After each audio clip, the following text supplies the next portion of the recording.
Sheath Panicker, ആദ്യ ദിവസങ്ങളിൽ ഉണ്ടായ ആരോപണം യദുവിനെതിരെ മേയർ കൊടുത്ത പരാതിയിൽ കേസെടുത്ത പോലീസ് എന്തുകൊണ്ട് CCTV ദൃശ്യങ്ങളടക്കം പുറത്തു വന്നിട്ടും മേയർക്കും MLA-ക്കുമെതിരെ കേസെടുത്തില്ല എന്നതായിരുന്നു.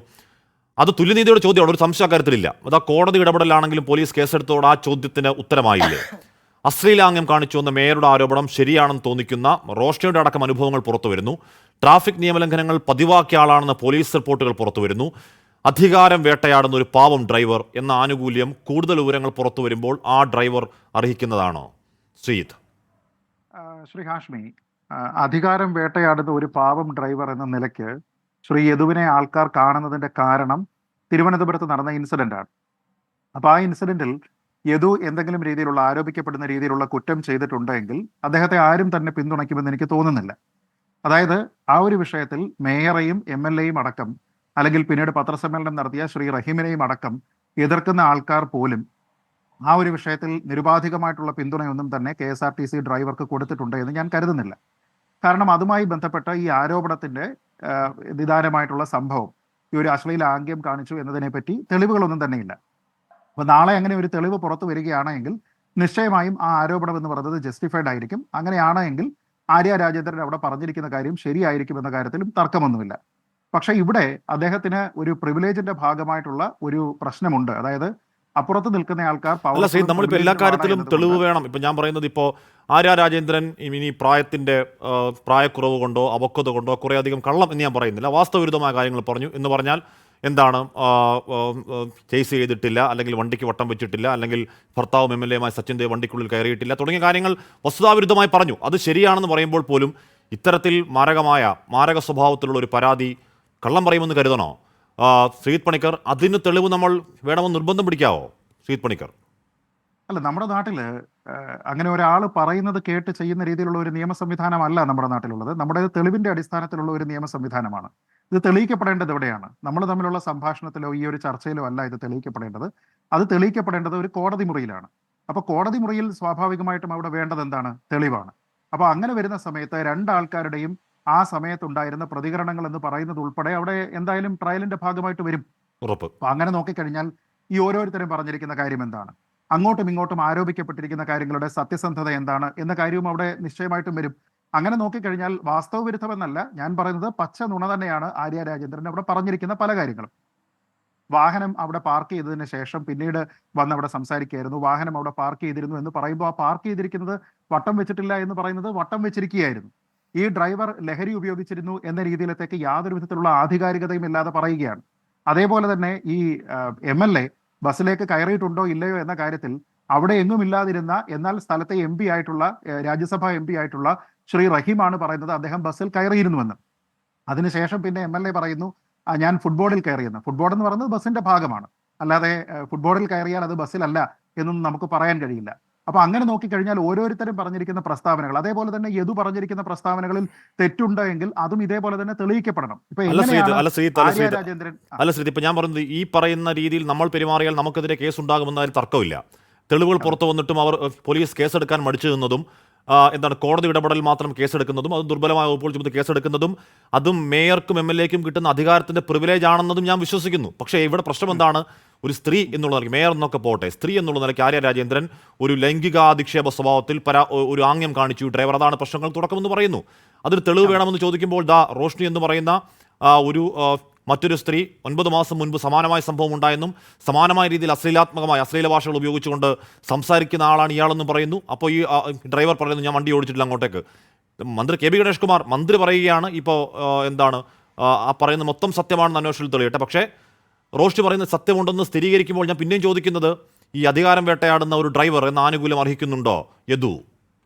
അല്ല, യദു ഇപ്പോ ആ പറഞ്ഞിരിക്കുന്ന ഈ നടി ആരോപിക്കുന്ന രീതിയിലത്തേക്കുള്ള പ്രശ്നം അവിടെ അന്നത്തെ ദിവസം അയാൾ സർവീസിൽ ഉണ്ടായിരുന്നോ ഇല്ലയോ എന്ന കാര്യത്തിൽ ഉണ്ടായിരുന്നില്ല, അങ്ങനെ ഒരു സംഭവം ഉണ്ടായില്ല എന്ന് യദു പറയുന്നത് അവാസ്തവമെന്നാണോ ഹാഷ്മി പറയുന്നത്, കള്ളമെന്നാണോ പറയുന്നത്?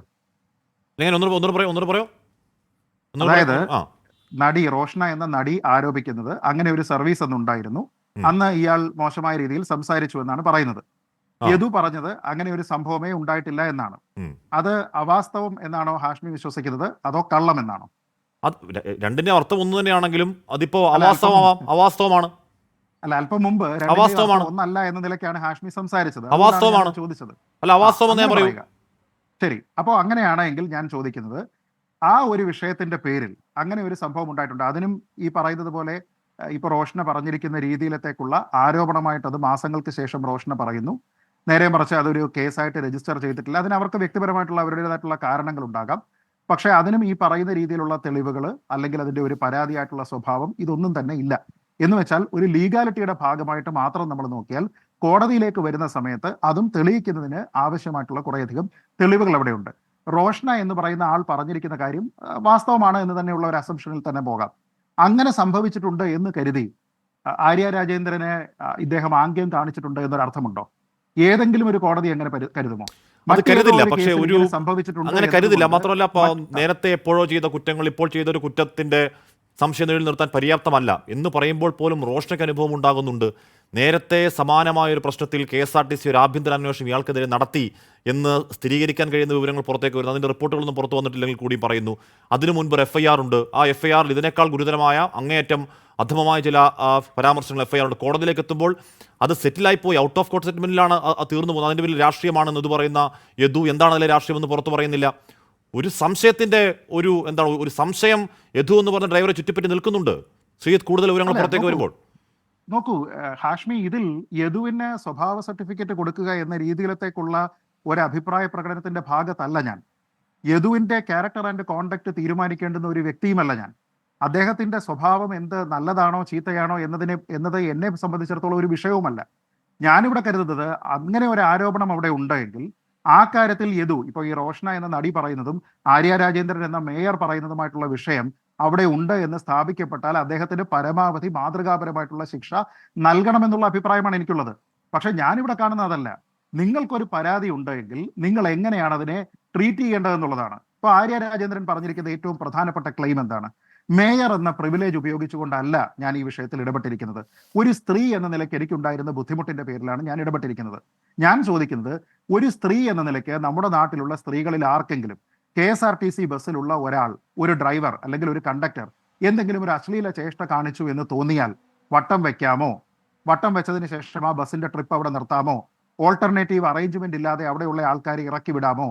ആൾക്കാർക്ക് ഭരണഘടനാപരമായിട്ടുള്ള സഞ്ചാര സ്വാതന്ത്ര്യവും റൈറ്റ് ടു സർവീസ് എന്ന് പറയുന്ന ഒരു കാര്യവും അവിടെ ഇല്ലാതെയാക്കാമോ? അതിനുശേഷം ഇതൊരു വാക്പോരിലേക്ക് പോവുകയും ഈ രണ്ടാൾക്കാരുടെയും ക്രിമിനൽ ആന്റിസിഡൻസ് എടുത്ത് നമ്മൾ പരിശോധിക്കുകയും ചെയ്യാമോ? അവിടെയാണ് ഞാൻ ഈ കാണുന്ന പ്രശ്നം. അതായത് നിങ്ങൾക്ക് നിങ്ങളുടെ സംവിധാനത്തിനെയോ നിങ്ങളുടെ പോലീസിനെയോ നിങ്ങളുടെ മോട്ടോർ വാഹന വകുപ്പിനെയോ നിങ്ങളുടെ KSRTCയോ വിശ്വസിക്കാമോ എന്നുള്ളതാണ്. ഞാനിപ്പോ ഈ റോഷ്നയുടെ ഒരു അഭിമുഖം, മാതൃഭൂമിക്ക് നൽകിയിരിക്കുന്ന ഒരു അഭിമുഖം ഞാൻ വായിച്ചു. ആ അഭിമുഖത്തിൽ പരാതിപ്പെടുന്നതുമായി ബന്ധപ്പെട്ട് റോഷ്നയുടെ സുഹൃത്തോ ബന്ധുവോ ആരോ അവരോട് ആവശ്യപ്പെട്ടു, അതായത് നിങ്ങൾ ഇന്ന ഹോട്ട്ലൈനിലോ എന്തോ നമ്പറിലേക്ക് വിളിച്ച് പരാതിപ്പെടുക എന്ന് പറഞ്ഞു. അതിനുള്ള ഒരു ഹെൽപ്പ് ലൈൻ നമ്പർ ഉണ്ട്. അതിൽ ഈ ഇന്റർവ്യൂവിന്റെ ഭാഗമായി കൊടുക്കുന്നത് ഇത് പിന്നെ ഹെൽപ്പ് ലൈനിൽ ആ നമ്പറിൽ പലതവണ വിളിച്ചെങ്കിലും അതിന് മറുപടി കിട്ടിയില്ല എന്നാണ് പറയുന്നത്. അതെ, എന്ന് വെച്ചാൽ ഒരു സംവിധാനത്തിന്റെ ഭാഗമായിട്ട് ഒരാൾ ഇത് ക്ലെയിം ചെയ്ത് കഴിഞ്ഞാൽ, ഇങ്ങനെ ഒരു പരാതി റിപ്പോർട്ട് ചെയ്ത് കഴിഞ്ഞാൽ അത് കേൾക്കാനുള്ള ആൾക്കാർ ഇവിടെ ഉണ്ടോ ഇല്ലയോ? ഇങ്ങനെ ഒരു സംവിധാനം ഇവിടെ കൃത്യമായി കാര്യക്ഷമമായി പ്രവർത്തിക്കുന്നില്ല എന്നുള്ളത് കൊണ്ടാണോ നടുറോഡിൽ ഒരു ഷോ കാണിക്കുന്നതിന് വേണ്ടിയിട്ട് ആര്യ രാജേന്ദ്രനും സച്ചിൻ ദേവും തയ്യാറായത് എന്നുള്ളതാണ് എന്റെ ചോദ്യം.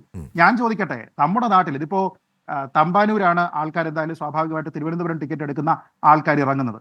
ഏതാണ്ട് 10-15 ആൾക്കാർ ഇവിടെ ഉണ്ട്. ഒരു ബസ് ബ്രേക്ക് ഡൗൺ ആവുകയാണെങ്കിലോ അതിലൊരു പോക്കറ്റ് അടി നടന്നാലോ മറ്റെന്തെങ്കിലും പ്രശ്നം ഉണ്ടായിക്കഴിഞ്ഞാൽ ആ പ്രശ്നം സോൾവ് ചെയ്തതിനു ശേഷം ഓൾട്ടർനേറ്റീവ് അറേഞ്ച്മെന്റ് നടത്തിയതിനു ശേഷം അവരെ അവിടെ കൊണ്ടുവിടണം. റൈറ്റ് ടു സർവീസ് എന്ന് പറഞ്ഞൊരു സംഭവം അവിടെയുണ്ട്. ആ റൈറ്റ് ടു സർവീസ് എന്ന് പറയുന്നത് പരിഗണിക്കാതെ സർവീസ് ഡിനയലാണ്, ഡിനയൽ ഓഫ് സർവീസ് അവിടെ നടക്കുകയും ആ ആൾക്കാരുടെ സുരക്ഷിതത്വത്തിന് പോലും യാതൊരു വിധത്തിലുള്ള പരിഗണനയും ഇല്ലാതെ രാത്രി 10:15 നിങ്ങൾ പൊക്കോളാൻ പറയുകയാണ് എന്ന് പറഞ്ഞു കഴിഞ്ഞാൽ അത് നാളെ നമ്മുടെ ആരുടെയെങ്കിലും മകളോ സഹോദരിയോ ഭാര്യയോ അമ്മയോ ഒക്കെ ആണ് എങ്കിൽ നമ്മൾ എന്ത് പറയും? ആ KSRTC ചെയ്തിരിക്കുന്നത് വളരെ നല്ല കാര്യമാണ്, അങ്ങനെ ഒരു പരാതി വന്നിരിക്കുന്നത് നല്ല കാര്യമാണ്, കയ്യൂക്ക് കൊണ്ടാണ് ഇത്തരത്തിലുള്ള വിഷയങ്ങളെ റോഡിൽ നേരിടേണ്ടത്. അങ്ങനെയാണോ? ഞാൻ പറയുന്നത് പ്രിവിലേജഡ് ആയിട്ടുള്ള ഒരാൾ, മേയർ എന്ന നിലയ്ക്ക് പരാതി സ്വീകരിക്കപ്പെട്ടിട്ടുള്ള ഒരാൾ ഈ വിഷയത്തിൽ ചെയ്യേണ്ടത് എന്തായിരുന്നു? ഏറ്റവും നിസ്സാരമല്ലേ, ഒരു ഫോൺ കോൾ വിളിച്ചിട്ട് പോലീസിൽ റിപ്പോർട്ട് ചെയ്യുക, അതല്ല എങ്കിൽ KSRTCയിൽ റിപ്പോർട്ട് ചെയ്യുക, MVDയിൽ റിപ്പോർട്ട് ചെയ്യുക. ആ ഡ്യൂട്ടി അവസാനിക്കുന്ന സമയത്ത് മറ്റാർക്കും യാതൊരു വിധത്തിലുള്ള ബുദ്ധിമുട്ടുമില്ലാതെ ഇയാളെ കസ്റ്റഡിയിൽ എടുക്കില്ലേ? അതിനുശേഷം ഒരു പരാതി കൊടുക്കണ്ടേ? പ്രിവിലേജ് ഇല്ലാതെയാണ് ഞാൻ ഈ കാര്യം റിപ്പോർട്ട് ചെയ്തത് എന്ന് പറയുന്ന ആര്യ രാജേന്ദ്രൻ പ്രിവിലേജ് ഇല്ലാത്ത മറ്റേതൊരു സ്ത്രീയെ പോലെയും പെരുമാറണം. ഞാൻ അവിടെയാണ്. അല്ലാതെ യദുവിന്റെ സ്വഭാവ ശരി ശരി സർട്ടിഫിക്കറ്റോ ശരി യദു ശ്രീനാഥ് നല്ലയാളാണോ അല്ല ചീത്തയാളാണോ അക്കാര്യം തർക്കമില്ല. ഇപ്പൊ എന്നുള്ള ഞാൻ പറഞ്ഞു ചർച്ചയിൽ നീതിയുടെ ഞാനില്ല. തുലാസിൽ രണ്ട് തട്ടുകളും തുല്യമായിരിക്കണമെന്നത് നീതിയുടെ അടിസ്ഥാന പ്രമാണമാണല്ലോ. ഞാനെത്താം ശ്രീ.